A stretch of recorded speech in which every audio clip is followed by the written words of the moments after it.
Cosmos, por Carl Sagan. Capítulo 2. Una voz en la fuga cósmica. Durante toda mi vida me he preguntado sobre la posibilidad de que exista la vida en otras partes. ¿Qué forma tendría? ¿O de qué estaría hecha? Todos los seres vivos de nuestro planeta están constituidos por moléculas orgánicas, arquitecturas microscópicas complejas en las que el átomo de carbono juega un papel central. Hubo una época anterior a la vida en la que la Tierra era estéril y estaba absolutamente desolada. Nuestro mundo rebosa ahora de vida. Pero, ¿cómo llegó a producirse? ¿Cómo se constituyeron en ausencia de vida moléculas orgánicas basadas en el carbono? ¿Cómo nacieron los primeros seres vivos? ¿Cómo evolucionó la vida hasta producir seres tan elaborados y complejos como nosotros, capaces de explorar el misterio de nuestros orígenes? ¿Hay vida también sobre los incontables planetas que puedan girar alrededor de otros soles? De existir la vida extraterrestre, ¿se basa en las mismas moléculas orgánicas que la vida de la Tierra? ¿Se parecen bastante los seres de otros mundos a la vida de la Tierra? ¿O presentan diferencias aturdidoras con otras adaptaciones a otros ambientes? ¿Qué otras cosas son posibles? La naturaleza de la vida en la Tierra y la búsqueda de vida en otras partes son dos aspectos de la misma cuestión, la búsqueda de lo que nosotros somos. En las grandes tinieblas, entre las estrellas hay nubes de gas, de polvo y de materia orgánica. Los radiotelescopios han descubierto docenas de tipos diferentes de moléculas orgánicas. La abundancia de esas moléculas sugiere que la sustancia de la vida se encuentra en otras partes. Quizás el origen y la evolución de la vida sea una inevitabilidad cósmica, si se dispone de tiempo suficiente. En algunos de los miles de millones de planetas de la galaxia Vía Láctea es posible que la vida no nazca nunca. En otros, la vida puede nacer y morir más tarde, o bien no superar en su evolución en las formas más sencillas. Y en alguna pequeña fracción de mundos pueden desarrollarse inteligencias y civilizaciones más avanzadas que la nuestra. En ocasiones, alguien señala hasta qué punto es afortunada la conciencia de que la Tierra esté perfectamente adaptada a la vida. Temperaturas moderadas, agua líquida, atmósfera de oxígeno, etc. Pero eso supone confundir por lo menos en parte causa y efecto. Nosotros, habitantes de la Tierra, estamos supremamente adaptados al medio ambiente de la Tierra porque crecimos aquí. Las formas anteriores de vida que no estaban perfectamente adaptadas murieron. Nosotros descendientes de organismos que prosperaron. No hay duda de que los organismos que evolucionan en un mundo muy diferente también cantarán sus alabanzas. Toda la vida en la Tierra está estrechamente relacionada.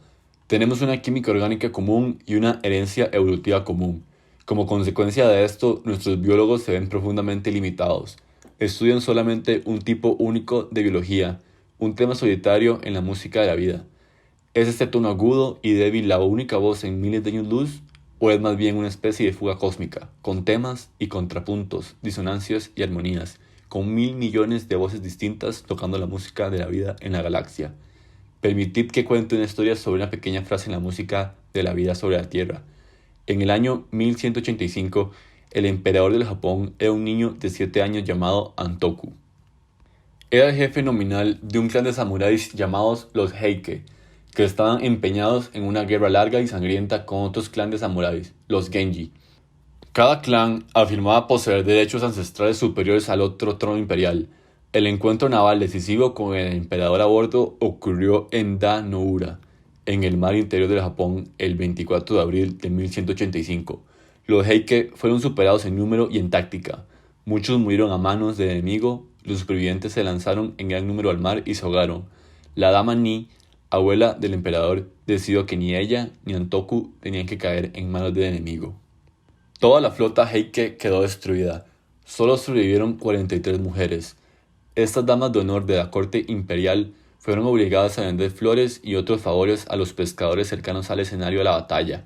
Los Heike desaparecieron casi totalmente de la historia, pero un grupo formado por la chusma de antiguas damas de honor y su descendencia entre los pescadores fundó un festival para conmemorar la batalla. Se celebra hasta hoy el 24 de abril de cada año. Los pescadores descendientes de los Heike visten de cáñamo con tocado negro y desfilan hasta el santuario de Akama, que contiene el mausoleo del emperador ahogado. Allí asisten a una representación de los acontecimientos que siguieron a la batalla de Dan-Noura. Durante siglos, la gente imaginó que podía distinguir ejércitos fantasmales de samuráis esforzándose vanamente en achicar el mar para lavarlo de sangre y eliminar su humillación. Los pescadores Dicen que los samuráis Heike se pasean todavía por los fondos del mar interior, en forma de cangrejos. Se pueden encontrar en este mar cangrejos con curiosas señales en sus dorsos, formas e indentaciones que se parecen asombrosamente al rostro de un samurái. Cuando se pesca un cangrejo de estos, no se come, sino que se devuelve al mar para conmemorar los tristes acontecimientos de Dan no Ura. Este proceso plantea un hermoso problema. ¿Cómo se consigue que el rostro de un guerrero quede grabado en el caparazón de un cangrejo? La respuesta parece ser que fueron los hombres quienes hicieron la cara. Las formas en los caparazones de los cangrejos son heredadas, pero entre los cangrejos como entre las personas hay muchas líneas hereditarias diferentes. Supongamos que entre los antepasados lejanos de este cangrejo surgiera casualmente uno con una forma que parecía, aunque fuera ligeramente, un rostro humano. Incluso antes de la batalla de Dan no Ura, los pescadores pueden haber sentido escrúpulos para comer un cangrejo así. Al devolverlo al mar, pusieron en marcha un proceso evolutivo. Si eres un cangrejo y tu caparazón es corriente, los hombres te comerán. Tu linaje dejará pocos descendientes. Si tu caparazón se parece un poco a una cara, te echarán de nuevo al mar. Podrás dejar más descendientes. Los cangrejos tenían un valor considerable invertido en las formas grabadas en sus caparazones, a medida que pasaban las generaciones tanto de cangrejos como de pescadores. Los cangrejos, cuyas formas se parecían más a una cara de samurái, sobrevivían preferentemente hasta que al final se obtuvo no ya una cara humana, no solo una cara japonesa, sino el rostro de un samurái feroz y enfadado. Todo esto no tiene nada que ver con lo que los cangrejos desean. La selección viene impuesta desde el exterior. Cuanto más uno se parece a un samurái, mejores son sus probabilidades de sobrevivir. Al final se obtiene una gran abundancia de cangrejos samurái. Este proceso se denomina selección artificial. En el caso del cangrejo de Heike, lo efectuaron de modo más o menos conscientemente los pescadores, y desde luego sin que los cangrejos se lo propusieran seriamente. Pero los hombres han seleccionado deliberadamente durante miles de años las plantas y animales que han de vivir y las que merecen morir. Desde nuestra infancia nos rodean animales, frutos, árboles y verduras familiares, cultivados y domesticados. ¿De dónde proceden? ¿Vivían antes libremente en el mundo silvestre y se les indujo luego a seguir una forma de vida menos dura en el campo? No, la realidad es muy distinta. La mayoría de ellos lo hicimos nosotros. Hace 10.000 años no había vacas lecheras, ni perdigueros, ni espigas grandes de trigo. Cuando domesticamos a los antepasados de esas plantas y animales, a veces seres que presentaban un aspecto muy distinto controlamos su crianza. Procuramos que algunas variedades cuyas propiedades considerábamos deseables se reprodujeran con preferencia a los demás. Cuando deseamos un perro que nos ayudara a controlar un rebaño de ovejas, seleccionamos razas que eran inteligentes, obedientes y que mostraban un cierto talento previo en el rebaño. Talento que es útil para los animales que cazan en jaurías. Las ubres enormemente dilatadas de ganado lechero son resultado del interés del hombre por la leche y el queso. Nuestro trigo o nuestro maíz se han criado durante 10.000 generaciones para que sea más gustoso y nutritivo que sus escuálidos antepasados. Ha cambiado tanto que sin la intervención humana no pueden ni reproducirse. La esencia de la selección artificial tanto de un cangrejo de Heike como de un perro, una vaca o una espiga de trigo es esta. Muchos rasgos físicos y de comportamiento de las plantas y de los animales se heredan. Se reproducen enteros. Los hombres, por el motivo que sea, apoyan la reproducción de algunas variedades y reprimen la reproducción de otras. La variedad que se ha seleccionado se reproduce de modo preferente, llega a ser abundante, la variedad desechada se hace rara y quizás llega a extinguirse.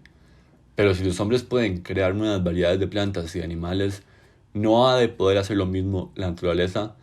Este proceso similar se denomina selección natural. Las alteraciones que hemos provocado en animales y vegetales durante la corta estancia de los hombres sobre la Tierra y la evidencia fósil demuestran claramente que la vida ha cambiado de modo fundamental a lo largo de las eras. Los restos fósiles nos hablan sin ambigüedad de seres presentes antes en números enormes y que actualmente han desaparecido de modo absoluto. Las especies que se han extinguido en la historia de la Tierra son mucho más numerosas que las existentes actualmente. Son los experimentos conclusos de la evolución. Los cambios genéticos inducidos por la domesticación se han producido con mucha rapidez. El conejo no se domesticó hasta los primeros tiempos del medioevo. Lo criaron monjes franceses creyendo que los conejitos recién nacidos eran pescado y que, por lo tanto, quedaban exentos de la prohibición de consumir carne en ciertos días del calendario de la iglesia. El café en el siglo XV, la remolacha azucarera en el siglo XIX y el bisón están todavía en las primeras fases de domesticación. En menos de 10.000 años, la domesticación ha aumentado el peso de la lana que crían las ovejas desde menos de 1 kilo de pelos durante hasta 10 o 20 kilos de una pelusa fina y uniforme, o el volumen de leche producido por el ganado en un periodo de lactancia desde unos cuantos centenares de centímetros cúbicos hasta 1 millón. Si la selección artificial puede provocar cambios tan grandes en un periodo de tiempo tan corto, ¿de qué será capaz la selección natural trabajando durante miles de millones de años? La respuesta es toda la belleza y diversidad del mundo biológico. La evolución es un hecho, no una teoría.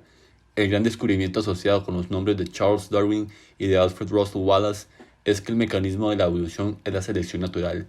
Hace más de un siglo, esos científicos hicieron hincapié en que la naturaleza es prolífica, en que nacen muchos más animales y plantas de los que se pueden llegar a sobrevivir, y en que por lo tanto el medio ambiente selecciona las variedades que son accidentalmente más adecuadas para sobrevivir. Las mutaciones, cambios repentinos en la herencia se transmiten enteras, proporcionan la materia prima de la evolución. El medio ambiente selecciona las pocas mutaciones que aumentan la supervivencia, obteniéndose una serie de lentas transformaciones de una forma de vida en otra, que origina nuevas especies. Las palabras de Darwin en el origen de las especies fueron: el hombre de hecho no produce variabilidad. Lo único que hace es exponer inintencionadamente seres orgánicos a nuevas condiciones de vida. Y luego, la naturaleza actúa sobre la organización y causa la variabilidad. Pero el hombre puede seleccionar y selecciona las variaciones que la naturaleza le da, y de este modo las acumula de cualquier modo que desee. Adapta así animales y plantas a su propio beneficio o placer. Puede hacerlo metódicamente o puede hacerlo inconscientemente, preservando los individuos que le son más útiles de momento, sin pensar en alterar la raza. No hay motivo aparente para que los principios que han actuado con tanta eficacia en la domesticación no hayan actuado en la naturaleza. Nacen más individuos de los que pueden sobrevivir. La ventaja más ligera en un ser, de cualquier edad o en cualquier estación, sobre los demás seres con los cuales entra en competición o una adaptación mejor, por mínima que sea, a las condiciones físicas que le rodean, cambiará el equilibrio en su favor. T. H. Huxley, el defensor y popularizador más efectivo de la evolución en el siglo XIX, escribió que las publicaciones de Darwin y de Wallace fueron como un rayo de luz, que a un hombre que se ha perdido en una noche oscura revela de repente un camino que tanto si le lleva directamente a casa como si no es indudablemente que va en su dirección. Cuando dominé por primera vez la idea central del origen de las especies, mi reflexión fue: qué increíblemente estúpido por mi parte no haber pensado en esto. Supongo que los compañeros de Colón dijeron más o menos lo mismo. Los hechos de la variabilidad de la lucha por la existencia de la adaptación a las condiciones eran del dominio de todos, pero ninguno de nosotros sospechó que el camino hacia el centro mismo del problema de las especies pasaba entre ellos, hasta que Darwin y Wallace eliminaron las tinieblas. Muchas personas quedaron escandalizadas, algunas todavía lo están entre ambas ideas, la evolución y la selección natural. Nuestros antepasados observaron la elegancia de la vida en la Tierra, lo apropiadas que eran las estructuras de los organismos a sus funciones, y consideraron esto como prueba de la existencia de un gran diseñador. El organismo unicelular más simple es una máquina mucho más compleja que el mejor reloj de bolsillo, y sin embargo, los relojes de bolsillo no se montan espontáneamente a sí mismos, ni evolucionan por lentas etapas impulsados por sí mismos, a partir, por ejemplo, de relojes abuelos. Un reloj presupone un relojero. Parecía fuera de lugar que los átomos y las moléculas pudiesen reunirse espontáneamente de algún modo para crear organismos de una complejidad tan asombrosa y de un funcionamiento tan sutil como los que adornan todas las regiones de la Tierra. El hecho de que cada ser vivo estuviera especialmente diseñado, de que una especie no se convirtiera en otra especie, era una noción perfectamente consistente con lo que nuestros antepasados, provistos de una limitada documentación histórica, sabían de la vida. La idea de que cada organismo hubiese sido construido meticulosamente por un gran diseñador proporcionaba a la naturaleza significado y orden, y a los seres humanos una importancia que todavía anhelamos. Un diseñador constituye una explicación natural, atractiva y muy humana del mundo biológico, pero, como mostraron Darwin y Wallace, hay otra explicación igualmente atractiva, igualmente humana y mucho más convincente: la selección natural, que hace la música de la vida más bella a medida que pasan los eones. La evidencia fósil podría ser consistente con la idea de un gran diseñador. Quizás algunas especies quedan destruidas cuando el diseñador está descontento con ellas e intenta nuevos experimentos con diseños mejorados. Pero esta idea Es algo desconcertante. Cada planta y cada animal está construido de un modo exquisito. ¿No debería haber sido capaz un diseñador de suprema competencia de hacer desde el principio la variedad deseada? Los restos fósiles presuponen un proceso de tanteo, una incapacidad de anticipar el futuro, lo cual no concuerda con un gran diseñador eficiente, aunque sí con un diseñador de un temperamento más distante e indirecto. Cuando estudiaba en la universidad a principios de los años 1950, tuve la fortuna de trabajar en el laboratorio de H. J. Mueller, un gran genético y el hombre que había descubierto que la radiación produce mutaciones. Mueller fue la persona que me señaló la existencia del cangrejo Heike como ejemplo de selección artificial, a fin de aprender el aspecto práctico de la genética. Pasé muchos meses trabajando con moscas de la fruta, Drosophila melanogaster, que significa amante del rocío de cuerpo negro. Diminutos y benignos seres con dos alas y unos grandes ojos. Las teníamos en botellas de leche de medio litro. Cruzábamos dos variedades para ver las nuevas formas que emergían gracias a la reordenación de los genes paternos y por acción de mutaciones naturales e inducidas. Las hembras depositaban sus huevos en una especie de melazas que los técnicos ponían dentro de las botellas. Se tapaban las botellas y esperábamos 2 semanas a que los huevos fertilizados se transformaran en larvas, las larvas en pupas y las pupas emergieran en forma de moscas de la fruta adultas. Un día estaba yo observando a través de un microscopio binocular de pocos aumentos un lote recién llegado de drosofilas adultas inmovilizadas con un poco de éter, y estaba ocupado separando las diferentes variedades con un pincel de pelo de camello. Quedé asombrado al encontrarme con algo muy diferente. No se trataba de una pequeña variación, por ejemplo, con ojos rojos en lugar de blancos, o con cerdas en el cuello en lugar de sin cerdas. Se trataba de otro tipo de criatura, y que funcionaba muy bien. Moscas con alas mucho más prominentes y con antenas largas y plumosas. Llegué a la conclusión de que el destino había hecho en el propio laboratorio de Müller lo que él había dicho que no se podía suceder nunca, un cambio evolutivo importante en una única generación. Me correspondía a mí la ingrata tarea de contárselo. Con el corazón oprimido, llamé a su puerta. Entre, dijo una voz apagada. Entré y vi que la habitación estaba a oscuras, a excepción de una única lamparita que iluminaba el soporte del microscopio donde él estaba trabajando. En este ambiente tenebroso comuniqué a trompicones mi descubrimiento. Un tipo muy diferente de mosca. Estaba seguro que había emergido de una de las pupas en las melazas. No quería molestar a Müller, pero tiene más bien aspecto de lepidóptero que de díptero. Me preguntó con el rostro iluminado desde abajo. Yo no sabía de qué me hablaba y tuve que explicármelo. Tiene alas grandes, tiene antenas plumosas, asentí tristemente. Müller encendió la lámpara del techo y sonrió benignamente. Era una vieja historia. Había un tipo de polilla que se había adaptado a los laboratorios de genética, que trabajaban con Drosophila. No era nada parecida a una mosca de la fruta, ni quería ninguna relación con ella. Lo que quería era la melaza de las moscas de la fruta. En los breves momentos que el técnico del laboratorio necesitaba para destapar la botella de leche, por ejemplo, al añadir más moscas de la fruta y volverla a tapar, la polilla madre entraba en picado y precipitaba sus huevos volando sobre las deliciosas melazas. Yo no había descubierto una macromutación, simplemente había dado con otra maravillosa adaptación de la naturaleza, producto a su vez de micromutaciones y de selección natural. Los secretos de la evolución son la muerte y el tiempo, la muerte de un número enorme de formas vivas que estaban imperfectamente adaptadas al medio ambiente, y tiempo para una larga sucesión de pequeñas mutaciones que eran accidentalmente adaptadas, tiempo para la lenta acumulación de rasgos producidos por mutaciones favorables. ¿Qué significan 70 millones de años para unos seres que viven sobre una millonésima de ese tiempo? Somos como mariposas que revolotean un solo día y piensan que aquello lo es todo. Lo que sucedió en la Tierra puede ser más o menos el curso típico de la evolución de la vida en muchos mundos, pero en relación a detalles como la química de las proteínas o la neurología de los cerebros, la historia de la vida en la Tierra puede ser única en toda la galaxia. La Tierra se condensó a partir de gas y polvo interestelar hace 4.600 millones de años. Sabemos por los fósiles que el origen de la vida se produjo poco después, hace quizás unos 4 millones de años, en las lagunas y océanos de la Tierra primitiva. Los primeros seres vivos no eran tan complejos como un organismo unicelular, que ya es una forma de vida muy sofisticado. Los primeros balbucios fueron mucho más humildes. En aquellos días primigenios, los relámpagos y la luz ultravioleta del Sol descomponían las moléculas simples, ricas en hidrógeno de la atmósfera primitiva, y los fragmentos se recombinaban espontáneamente, dando moléculas cada vez más complejas.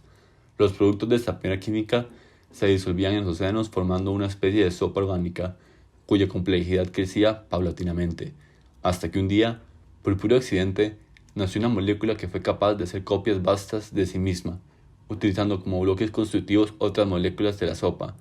Volveremos más adelante a ese tema. Este fue el primer antepasado del ácido desoxirribonucleico, el ADN, la molécula maestra de la vida en la Tierra. Tiene la forma de una escalera torcida según una hélice, con escalones disponibles en 4 partes moleculares distintas que constituyen las 4 letras del código genético. Estos escalones, llamados nucleótidos, deletrean las instrucciones hereditarias necesarias para ser un organismo dado. Cada forma viva de la Tierra tiene un conjunto distinto de instrucciones escrito esencialmente en el mismo lenguaje. La razón por la cual los organismos son diferentes es la diferencia existente entre sus instrucciones de ácido nucleico. Una mutación es un cambio de un nucleótido copiado en la generación siguiente y que se transmite entero. Puesto que las mutaciones son cambios casuales de los nucleótidos, la mayoría son nocivas o letales, porque hacen nacer a través del código enzimas no funcionales. Hay que esperar mucho más para que una mutación haga trabajar mejor a un organismo, y sin embargo, ese acontecimiento improbable, una pequeña mutación beneficiosa en un nucleótido con una longitud de una dismillonésima de centímetro, es lo que impulsa a la evolución. Hace 4.000 millones de años, la Tierra era un paraíso molecular. Todavía no había predadores. Algunas moléculas se reproducían de modo ineficaz, competían en la búsqueda de bloques constructivos y dejaban copias vastas de sí mismas. La evolución estaba ya definitivamente en marcha, incluso al nivel molecular, gracias a la reproducción, la mutación y la eliminación selectiva de las variedades menos eficientes. A medida que pasaba el tiempo, conseguían reproducirse mejor. Llegaron a unirse entre sí moléculas con funciones especializadas, constituyendo una especie de colectivo molecular. La primera célula, las células vegetales de hoy en día, tienen diminutas fábricas moleculares llamadas cloroplastos, que se encargan de la fotosíntesis, la conversión de la luz solar, el agua y el dióxido de carbono en hidratos de carbono y oxígeno. Las células presentes en una gota de sangre contienen un tipo diferente de fábrica molecular, el mitocondrio, que combina el alimento con el oxígeno para extraer energía útil. Esas fábricas están actualmente dentro de las células vegetales y animales, pero pueden haber sido en otros tiempos células libres. Hace unos 3.000 millones de años se había reunido un cierto número de plantas unicelulares, quizás porque una mutación impidió que una sola célula sola se separara después de dividirse en dos. Habían evolucionado los primeros organismos multicelulares. Cada célula de nuestro cuerpo es una especie de comuna, con partes que antes vivían libremente y que se han reunido para el bien común. Y nosotros estamos compuestos por 100 billones de células. Cada uno de nosotros es una multitud. Parece que el sexo se inventó hace unos 2.000 millones de años. Con anterioridad a esto, las nuevas variedades de organismos solo podían nacer a partir de la acumulación de mutaciones casuales. La selección de cambios letra por letra en las instrucciones genéticas, la evolución debió ser atrozmente lenta. Gracias al invento del sexo, 2 organismos podrían intercambiar párrafos, páginas y libros enteros de su código de ADN, produciendo nuevas variedades a punto para pasar por el sedazo de la selección. Los organismos han sido seleccionados para que se dediquen al sexo. Los que lo encuentran aburrido pronto se extinguen. Y esto no es solo cierto en relación a los microbios de hace 2.000 millones de años. También los hombres conservamos hoy en un día una palpable devoción por intercambiar segmentos de ADN. Hace 1.000 millones de años, las plantas, trabajando conjuntamente de modo cooperativo, habían llevado a cabo un cambio asombroso en el medio ambiente de la Tierra. Las plantas verdes generan oxígeno molecular. Los océanos estaban ya repletos de plantas verdes sencillas y el oxígeno se estaba convirtiendo en un componente importante de la atmósfera de la Tierra, alterando irreversiblemente su carácter original, rico en hidrógeno, y dando por terminada la época de la historia de la Tierra en la que la sustancia de la vida estuvo constituida por procesos no biológicos. Pero el oxígeno tiende a provocar la descomposición de las moléculas orgánicas. A pesar del amor que le tenemos, se trata en el fondo de un veneno para la materia orgánica no protegida. La transición a una atmósfera oxidante planteó una crisis suprema en la historia de la vida, y una gran cantidad de organismos incapaces de enfrentarse con el oxígeno perecieron. Unas cuantas formas primitivas como los bacilos del botulismo y del tétanos consiguieron sobrevivir a pesar de todo en el ambiente actual de la Tierra rico en oxígeno. El nitrógeno de nuestra atmósfera es desde el punto de vista químico mucho más inerte y por lo tanto mucho más benigno que el oxígeno, pero también está sostenido biológicamente y por lo tanto el 99% de la atmósfera de la Tierra es de origen biológico. El cielo es un producto de la vida. Durante la mayor parte de los 4.000 millones de años transcurridos a partir del origen de la vida, los organismos dominantes eran algas microscópicas de color azul y verde que cubrían y llenaban los océanos. Pero hace unos 600 millones de años, el dominio monopolista de las algas quedó roto y se produjo una proliferación enorme de nuevas formas de vida. Acontecimiento este que se ha llamado la explosión del Cámbrico.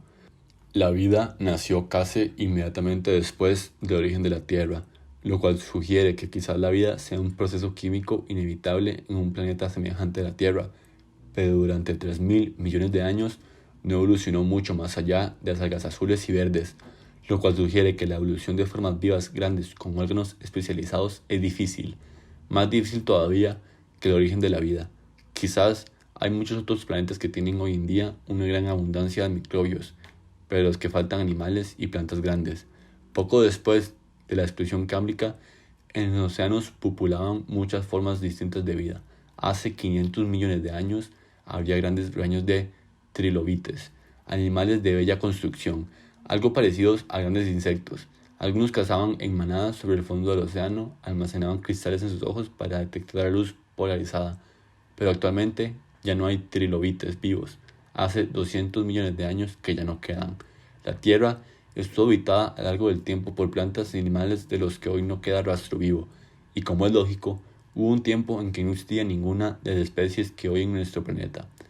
No hay ninguna indicación en las rocas antiguas de la presencia de animales como nosotros.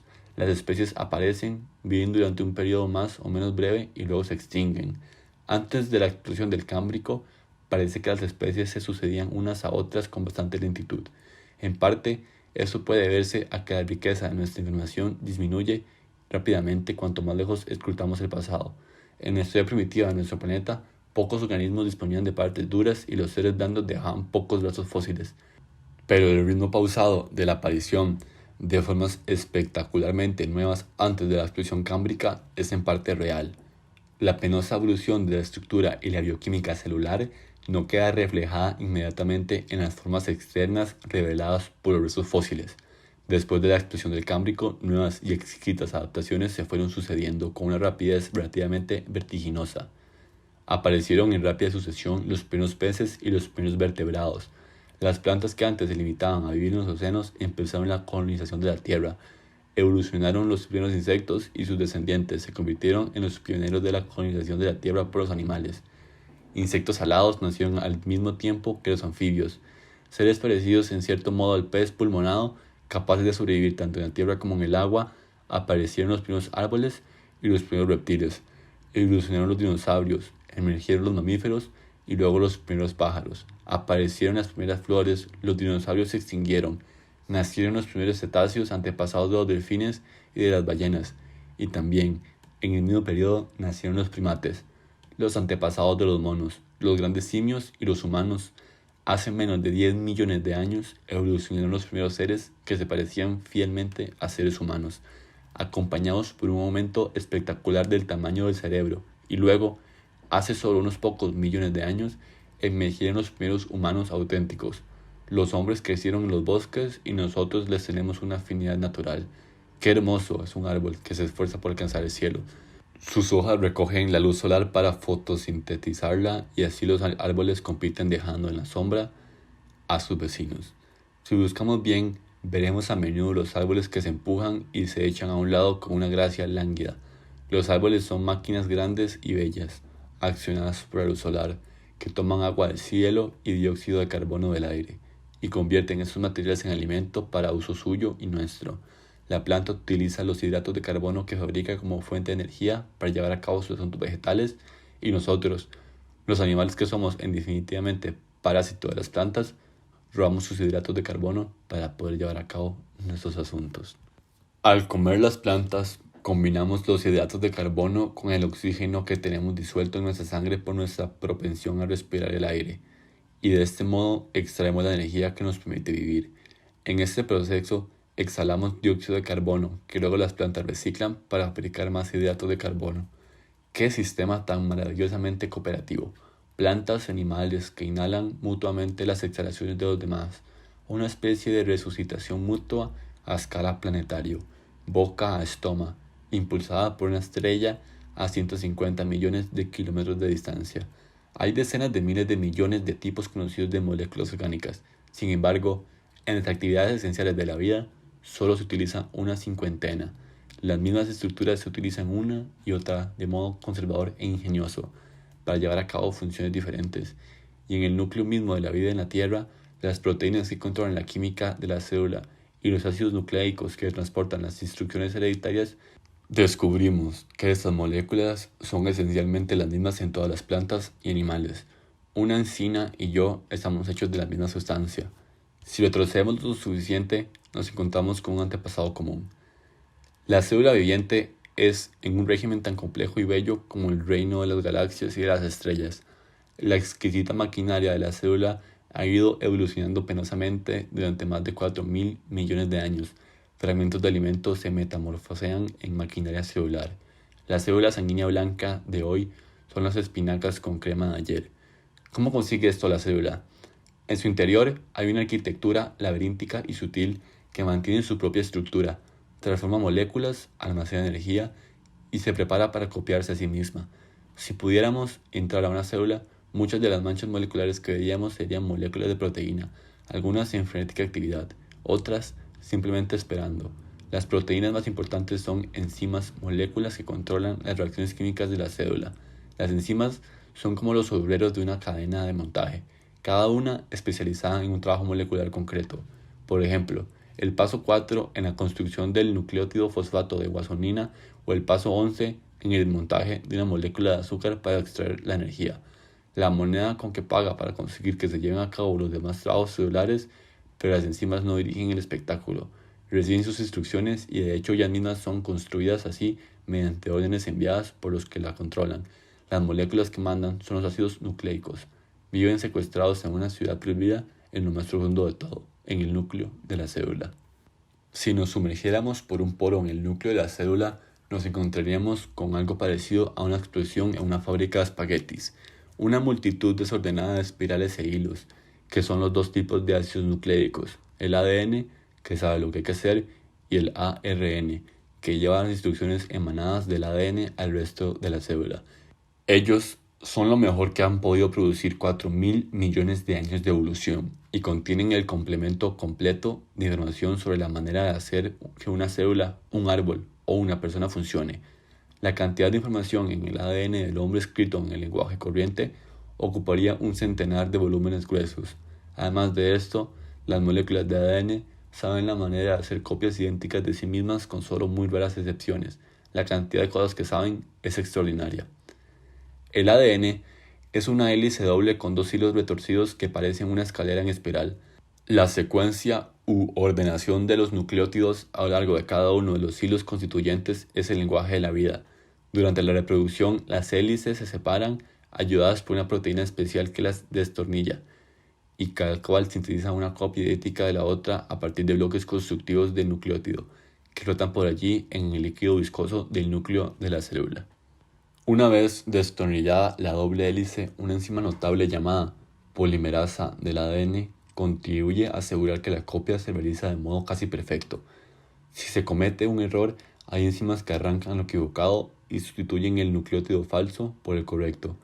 Esas enzimas son una máquina molecular con poderes asombrosos. El ADN del núcleo, además de hacer copias exactas de sí mismo, la herencia es precisamente alto. Dirige las actividades de la célula, que es precisamente el metabolismo sintetizado otro ácido nucleico llamado ARN mensajero, el cual pasa a las provincias extranucleares y controla allí la construcción en el momento adecuado y en el lugar adecuado de una enzima.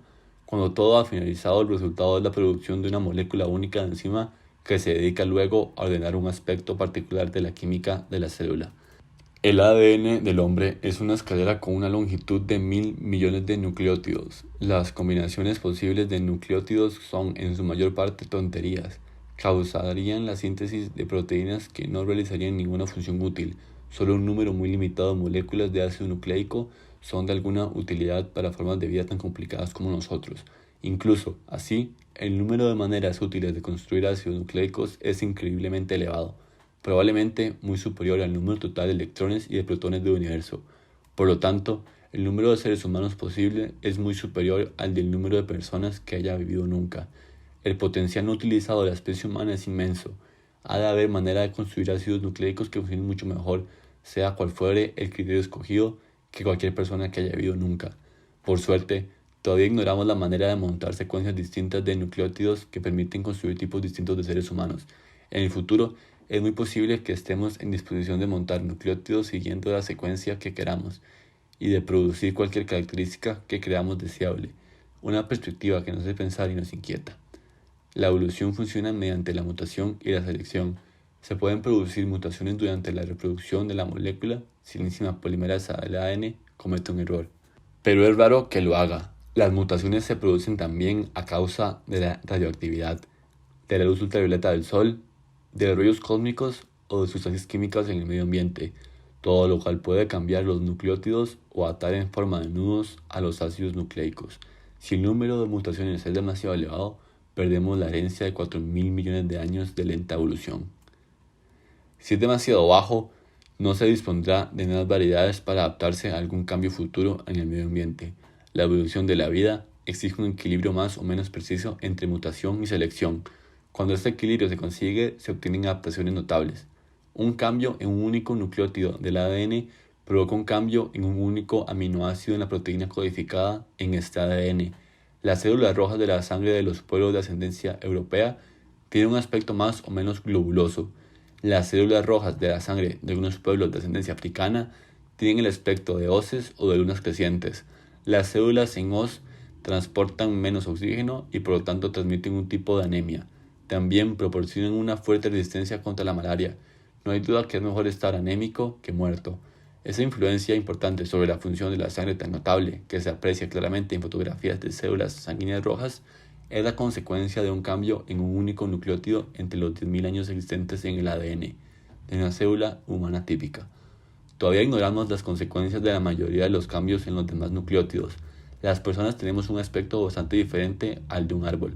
No hay duda que percibimos el mundo de modo diferente a como lo hace un árbol, pero en el fondo de todo, en el núcleo molecular de la vida, los árboles y nosotros somos esencialmente idénticos.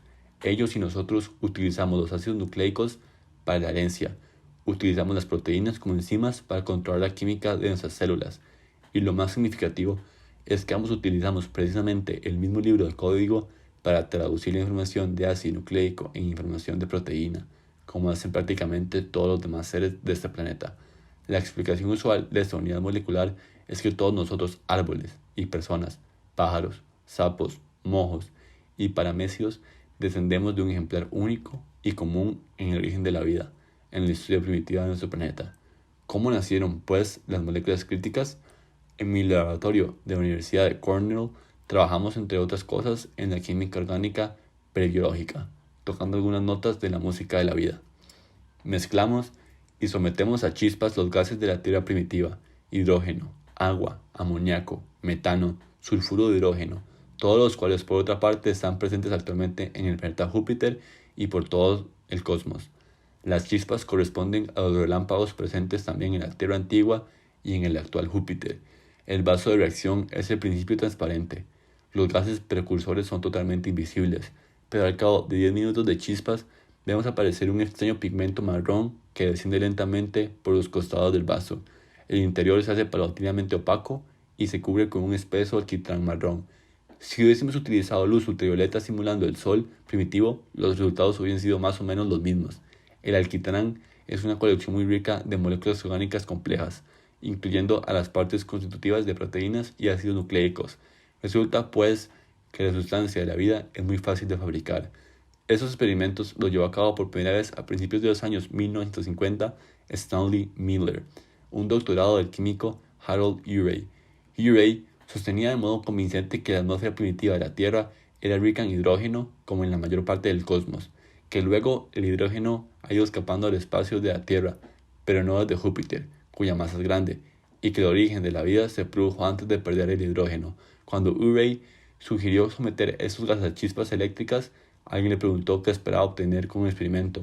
Urey contestó: Beilstein. Beilstein es el voluminoso compendio entre 28 tomos con una lista de todas las moléculas orgánicas conocidas por los químicos. Si utilizamos los gases más abundantes que hay en la Tierra primitiva y casi cualquier fuente de energía que rompa los enlaces químicos, podemos producir los bloques constructivos esenciales de la vida. Pero en nuestro vaso reactivo hay solamente las notas de la música de la vida, no la música en sí. Hay que disponer los bloques constructivos moleculares en la secuencia correcta. La vida es desde luego algo más que aminoácidos fabricando sus proteínas y nucleótidos fabricando sus ácidos nucleicos. Pero el hecho mismo de ordenar estos bloques constructivos en moléculas de cadena larga ha supuesto un progreso sustancial del laboratorio. Se han reunido aminoácidos en las condiciones de la Tierra primitiva formando moléculas que parecen proteínas.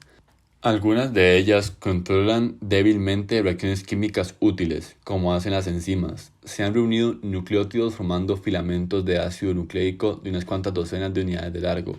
Si las circunstancias en el tubo de ensayo son correctas, estos ácidos nucleicos cortos pueden sintetizar copias idénticas de sí mismos. Hasta ahora, nadie ha mezclado los gases y las aguas de la Tierra primitiva y ha conseguido que al finalizar el experimento se vea algo arrastrándose del tubo de ensayo. Las cosas vivas más pequeñas que se conocen son los viroides, se componen de menos de 10.000 átomos. Provocan varias enfermedades diferentes en las plantas cultivadas y es probable que hayan evolucionado muy recientemente de organismos más complejos y no de otros más simples. Resulta difícil, de hecho, imaginar un organismo todavía más simple que este y que esté de algún modo vivo. Los viroides se componen exclusivamente de ácido nucleico, al contrario de los virus, que contienen también un recubrimiento de proteínas. No son más que un simple filamento de ARN, con una geometría o bien lineal o bien circular y cerrada. Los viroides pueden ser tan pequeños y prosperar a pesar de ello porque son parásitos que se meten en todo y no paran. Al igual que los virus, se limitan a apoderarse de la maquinaria molecular de una célula mucho mayor y que funcione bien, y a transformar esta fábrica de producir más células en una fábrica de producir más viroides. Los organismos independientes más pequeños que se conocen son los organismos parapleuroneumónicos y otros bichitos semejantes. Se componen de unos 50 millones de átomos. Esos organismos han de confiar más en sí mismos y son por lo tanto más complicados que los viroides y que los virus. Pero el medio ambiente actual de la Tierra no es muy favorable a las formas simples de vida. Hay que trabajar duramente para ganarse la vida. Hay que ir con cuidado con los predadores. Sin embargo, en la primitiva historia de nuestro planeta, cuando la luz solar producida en una atmósfera rica en hidrógeno, enormes cantidades de moléculas orgánicas, los organismos simples, muy simples y no parásitos, tenían una posibilidad de luchar. Es posible que las primeras cosas vivas fueran semejantes a viroides que vivían libremente y cuya longitud era solo de unos centenares de nucleótidos. Quizás a fines de este siglo puedan comenzar los trabajos experimentales para producir seres de este tipo a partir de sus elementos.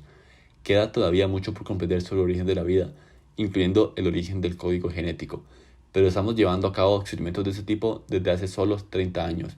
La naturaleza nos lleva una ventaja de 4.000 millones de años. Al fin y al cabo, no lo estamos haciendo tan mal. No hay nada en estos experimentos que sea peculiar de la Tierra. Los gases iniciales y las fuentes de energía son comunes a todo el cosmos. Es posible que reacciones químicas semejantes a las de nuestros vasos de laboratorios hagan nacer la materia orgánica presente en el espacio interestelar y los aminoácidos que se encuentren en los meteoritos. Han de haberse dado procesos químicos semejantes en 1.000 millones de mundos diferentes de la galaxia. Las moléculas de la vida llenan el cosmos, pero aunque la vida en otro planeta tenga la misma química molecular que la vida de aquí, no hay motivo para suponer que se parezca a organismos familiares. Tengamos en cuenta que la diversidad enorme de seres vivos sobre la Tierra, todos los cuales comparten el mismo planeta y una biología molecular idéntica, los animales y planetas de otros mundos, es probable que sean radicalmente diferentes a cualquiera de los organismos que conocemos aquí. Puede haber alguna evolución convergente, porque quizás solo hay una solución óptima para un determinado problema ambiental. Por ejemplo, algo parecido a los ojos para tener visión binocular en las frecuencias ópticas. Pero en general, el carácter aleatorio del proceso evolutivo debería crear seres extraterrestres muy diferentes de todo lo conocido. No puedo deciros qué aspecto tendría un ser extraterrestre. Estoy terriblemente limitado por el hecho de que solo conozco un tipo de vida, la vida de la Tierra.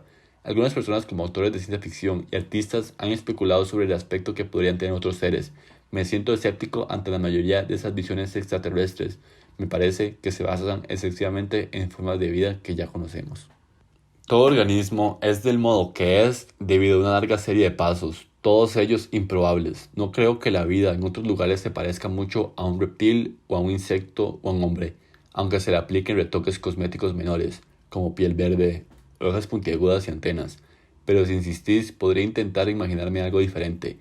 En un planeta gaseoso gigante como Júpiter, con una atmósfera rica en hidrógeno, helio, metano, agua y amoníaco, no es superficie sólida accesible, sino una atmósfera densa y nebulosa, en la cual las moléculas orgánicas pueden ir cayendo de los cielos como el maná, como los productos de nuestros experimentos de laboratorio.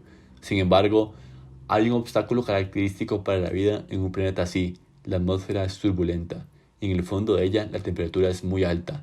Un organismo ha de ir con cuidado para no ser arrastrado al fondo y quedar frito.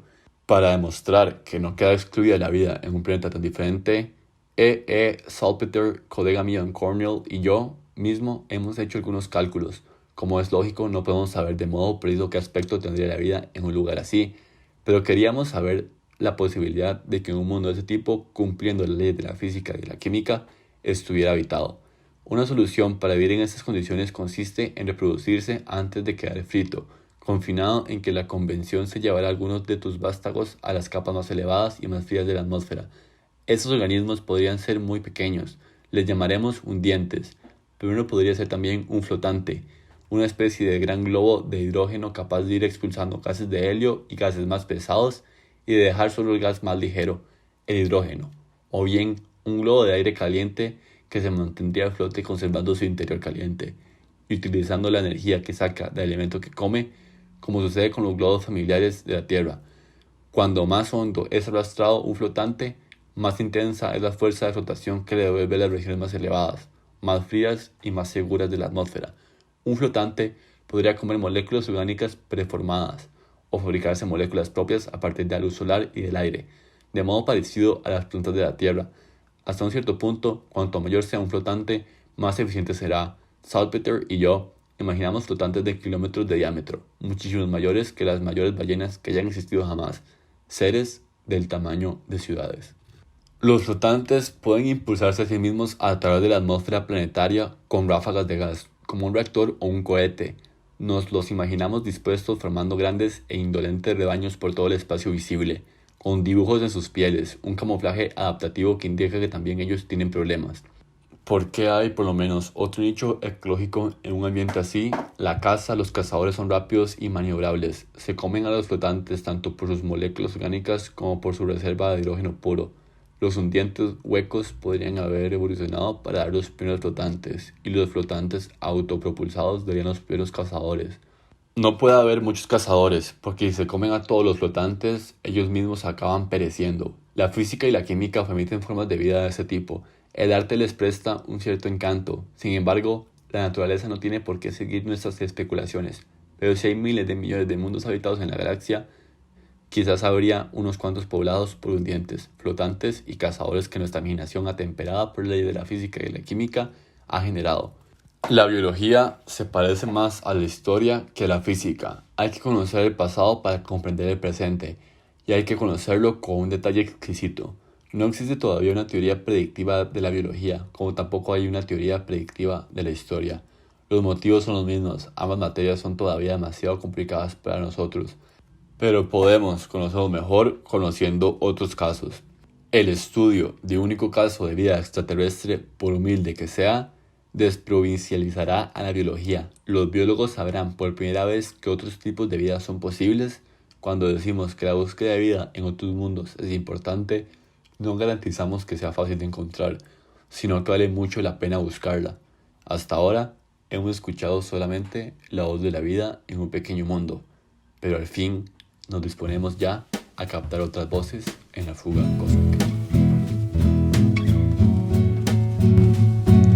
Acabas de escuchar The Carl Sagan, capítulo 2, una voz